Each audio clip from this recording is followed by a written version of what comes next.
Frères et sœurs, que le Seigneur vous bénisse, que le Seigneur vous garde. Alléluia. Béni son saint nom. Gloire au Seigneur. Alors aujourd'hui, mes frères et sœurs, j'aurais voulu vous parler des sorciers, des astrologues, des esprits impurs, des magiciens. Et ces titres, eh bien, désignent ceux qui ne connaissent pas le Seigneur, ceux qui se déguisent en anges de lumière pour annoncer les ténèbres. Et ils se déguisent en anges de lumière, mais eux-mêmes, ce sont les ténèbres. Et ceux qui les suivent, eh bien, marchent dans les ténèbres. Ceux qui les suivent, ces gens-là, eh bien, marchent, c'est-à-dire derrière des aveugles, qui, eux, qui suivent, sont aussi aveugles, et quand il y a une fosse, eh bien, ils tombent tous deux dans la fosse. C'est pour ça que le Seigneur qui nous dit, un aveugle ne peut pas en conduire un autre. Alléluia. Dans l'Ancienne Alliance, nous voyons que le Seigneur nous invite de ne pas avoir de relation avec ceux qui interrogent les morts. Je voulais vous dire, mes frères et sœurs, imaginez que quelqu'un rentre dans un cimetière et qu'il interroge les morts. Est-ce que l'esprit qui est dans l'homme, ce que nous dit la parole de Dieu, la parole de Dieu nous dit qu'il y a des esprits impurs dans les hommes. Tous ceux qui n'ont pas été sanctifiés ont toujours leur esprit. La parole de Dieu, elle dit, tel est son esprit, tel il est. C'est d'après l'esprit que tu as en toi, tel que tu es. Alléluia. Si tu as l'esprit du Christ en toi, tel tu seras un enfant de Dieu. Si tu n'as pas l'esprit du Christ en toi, qui est la lumière, bien, tu seras dans les ténèbres. Et la parole de Dieu nous dit dans Jean 4, Jacques de 26, faute d'esprit, le corps est mort. C'est-à-dire que l'esprit, la parole de Dieu nous dit, s'en appartient au Seigneur, retourne au Seigneur. D'ailleurs, Philippe priait, Seigneur Jésus, reçois mon esprit. Alléluia. Mais l'esprit impur ne peut pas aller au Seigneur. L'esprit impur, le Seigneur le considère comme de la terre, comme le matériel, comme des choses impures.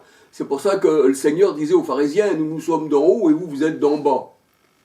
Et l'homme qui ne marche pas selon le Seigneur, eh bien, il n'a pas de part avec le Seigneur. Il est éloigné de Dieu. Alléluia. Donc nous voyons qu'il y a des esprits impurs et il y a des esprits qui sont saints, parce que le Seigneur nous a donné son Esprit Saint. Alléluia. Donc imaginez que vous rentriez dans un cimetière et que vous vouliez interroger les morts. Bien, en fait, dans la tombe, le corps, déjà, si pour les fossoyeurs, qui ont déterré un mort, il y a 3/4 du temps, il ne reste plus que de la poussière et quelques os. Voyez-vous. Mais est-ce que l'esprit est encore dans la tombe, est encore là? Alléluia. Est-ce que l'esprit va vous répondre? Est-ce qu'il y a encore quelque chose dans ce cercueil, même le cercueil pourri, puis la tombe disparaît des fois, et on déplace aussi des cimetières. Voyez-vous, on déplace.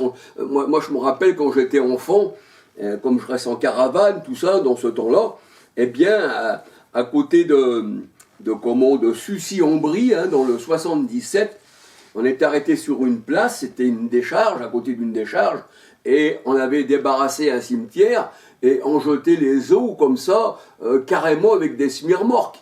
Voyez-vous, il y avait la terre, il y avait des os, il y avait des tibias, il y avait tout. Donc on déplace les os. Alléluia. Et le Seigneur il dit, est-ce qu'un mort pourrait-il plaider en faveur d'un vivant?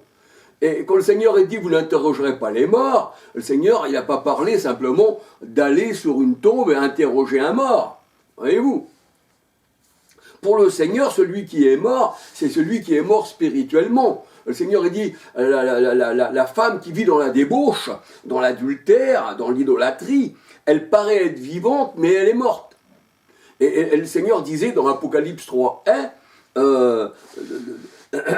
tu parais être vivant, mais tu es mort. Il y avait aussi un homme qui disait, mais Seigneur, je voudrais bien te suivre. Mais laisse déjà enterrer mon père. Mais qu'est-ce qu'il dit le Seigneur? Laisse les morts enterrer leurs morts. Et est-ce que le Seigneur parlait de ceux qui sont dans les cimetières? Ah non. Les morts dans les cimetières ne peuvent pas enterrer leurs morts. Voyez-vous? Et quand on prend la femme qui interrogeait les morts dans la parole de Dieu, eh bien, interroger les morts dans la parole de Dieu dans l'Ancienne Alliance, ils étaient tous morts, les gens, même les prophètes. Il fallait qu'ils attendent la résurrection du Christ pour revenir à la vie. C'est pour ça que le Seigneur disait qu'on verrait Abraham, Moïse dans le royaume des cieux, et que vous serez jetés dehors, alors vous allez avoir des pleurs. Voyez-vous? Ça voulait dire quoi dans Ézéchiel 37? Ça voulait dire que les gens étaient morts. C'était des ossements desséchés. Et la parole de Dieu nous dit que Christ, il est la résurrection des morts. Alléluia. Mais pas n'importe lesquels. Il y en a qui sont revenus à la vie pour un jugement, mais il y en a qui sont revenus à la vie pour la vie éternelle. Alléluia. Parce que le Seigneur connaît les siens. Alors tous les prophètes de l'Ancien Testament étaient morts pour le Seigneur. Parce qu'ils n'avaient pas l'esprit de vie en eux. L'esprit se saisissait des prophètes. Mais ils n'avaient pas l'esprit permanent. C'est pour ça que dans Galates 3, nous dit que on n'a pas reçu l'esprit selon la loi, mais selon la grâce. Parce que le Seigneur, eh bien, c'est lui qui a donné l'esprit de vie à la Pentecôte, eh bien, à ses enfants. Et l'esprit qui est en nous, nous a donné la vie. Dans Jean 3, versets 3 à 8. Mais interroger les morts pour le Seigneur, c'est interroger les sorciers, les astrologues. Vous savez qu'un astrologue dans la parole de Dieu, c'est celui qui consulte les astres. Mais dans la parole de Dieu, les astres, quand le Seigneur il parle des astres, dans Jude 12, 13, il dit au sujet des hommes, ce sont des astres errants, des fontaines sans eau, des arbres 2 fois morts, déracinés. Mais là, le Seigneur, il parle des hommes. Des fontaines sans eau, des nuages sans eau. C'est pour ça que le Seigneur, il dit que tu ne consulteras pas les nuages. C'est ce que nous allons voir dans la parole de Dieu. Mais pas n'importe quel nuage.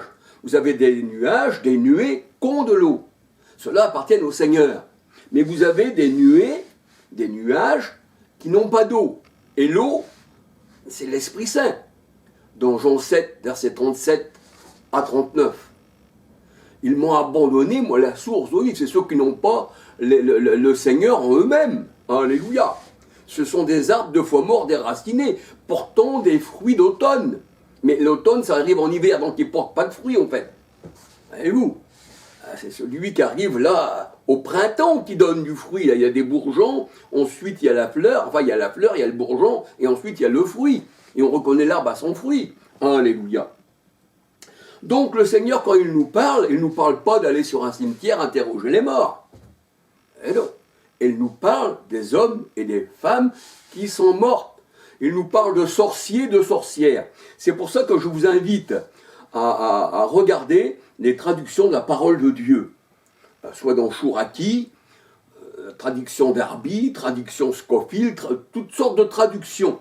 Et vous allez voir qu'on nous parle dans diverses traductions de songeurs, de faux prophètes, de ceux qui interrogent les songeurs, les prophètes, les devins, un peu comme Balaam. Tu n'interrogeras pas les devins, ceux qui font de la divination, et qu'on voit que Balaam, le devin, le Seigneur s'était servi de lui, eh bien,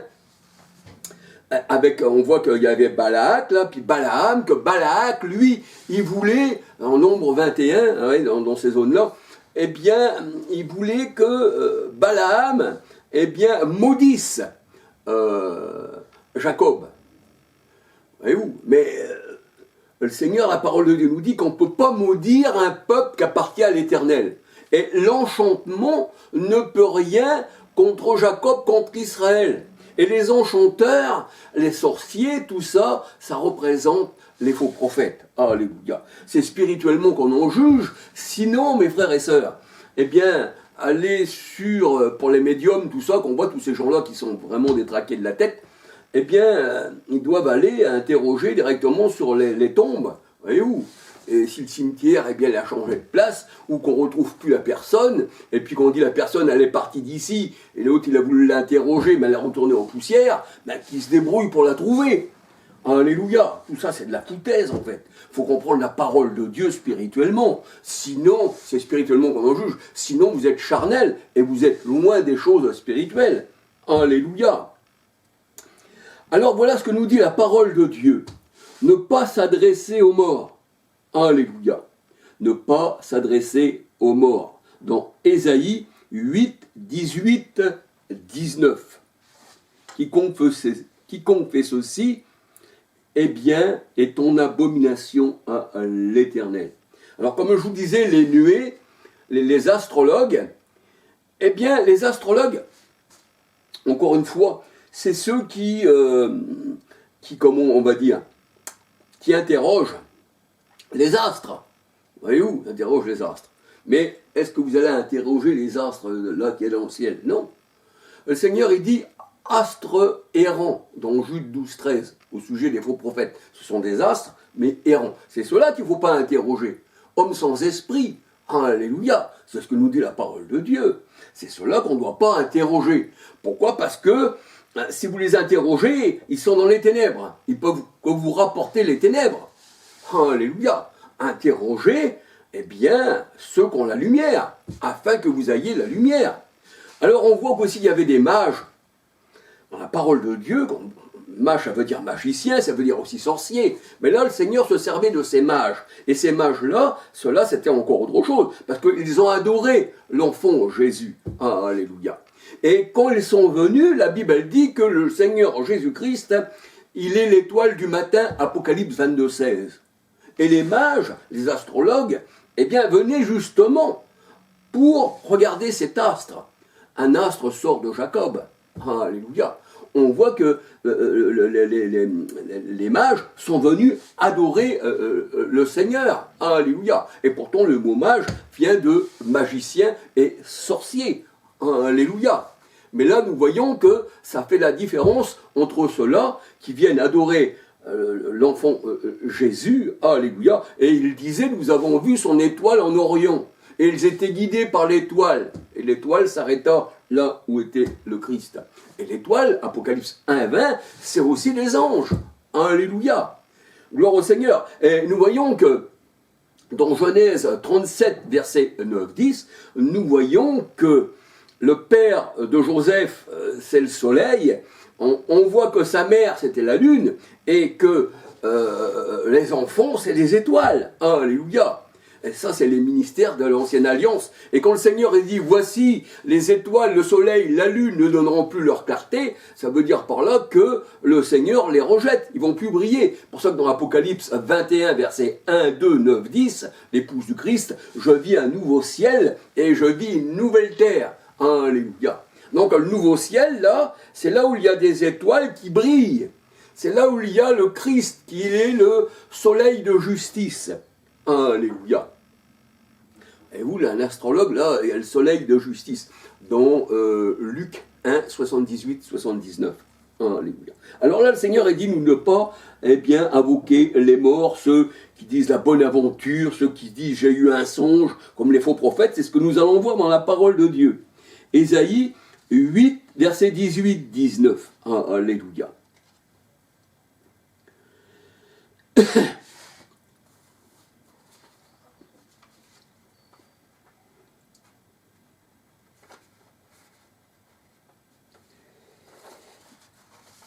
Excusez-moi 2 secondes, frères et sœurs. Je regarde quelque chose.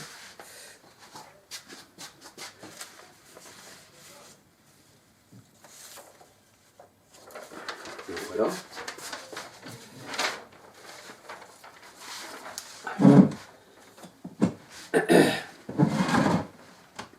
Alors, dans Ésaïe 8, 18, 19, le Seigneur nous dit de ne pas consulter les évocateurs d'esprit, mais plutôt, les évocateurs d'esprit, mais plutôt d'éprouver les esprits pour savoir s'ils sont de Dieu. C'est ce que nous dit la parole de Dieu dans 1 Jean 4, versets 1 à 6.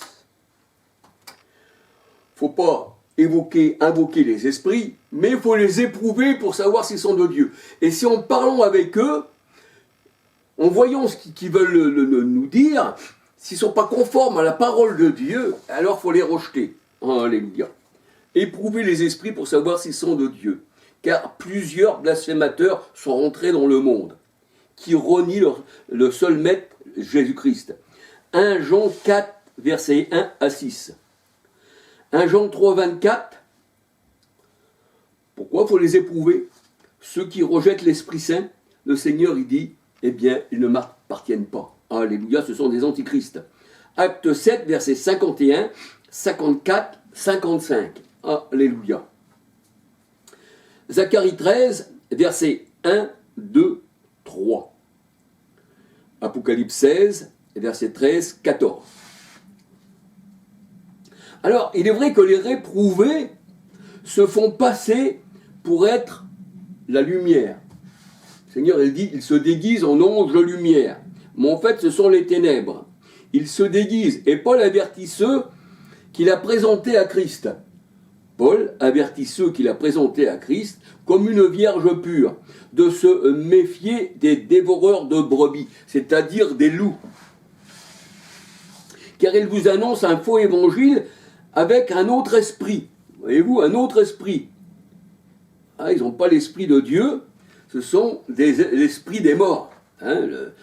L'esprit du monde, c'est l'esprit des morts, parce que le Seigneur est dit, relève-toi d'entre les morts. Donc c'est dans ce monde-là, Éphésiens 5, 14. Voilà. Et là, ils annoncent un faux Machia et un faux Christ. 2 Corinthiens 11, versets 2, 3, 4, 13, 14, 15, 19, 20. Et le Seigneur, il dit que ces gens-là ne connaissent pas le Seigneur. Et que ces brebis n'écoutent pas ces gens-là. Le Seigneur, il dit, mes brebis n'entendent pas la voix des faux bergers, mais ils entendent ma voix, et nul ne les ravira de ma main. Donc ces gens-là, qui ont l'esprit d'erreur, qui n'ont pas d'esprit, hommes sans esprit, fontaine sans eau, on ne doit pas les écouter. Le Seigneur, pour ça qu'il dit, éprouver les esprits. C'est des morts, en fait. Alléluia. Dans Jean 10, versets 1 à 30. Le Seigneur nous met en garde contre les loups ravisseurs. Parce qu'ils essayent d'aller dans la bergerie et essayer de vous voler. Voyez-vous, pour vous dévorer, en fait. Alléluia. C'est ce qu'on appelle dans la parole de Dieu les loups ravisseurs, des voleurs d'hommes.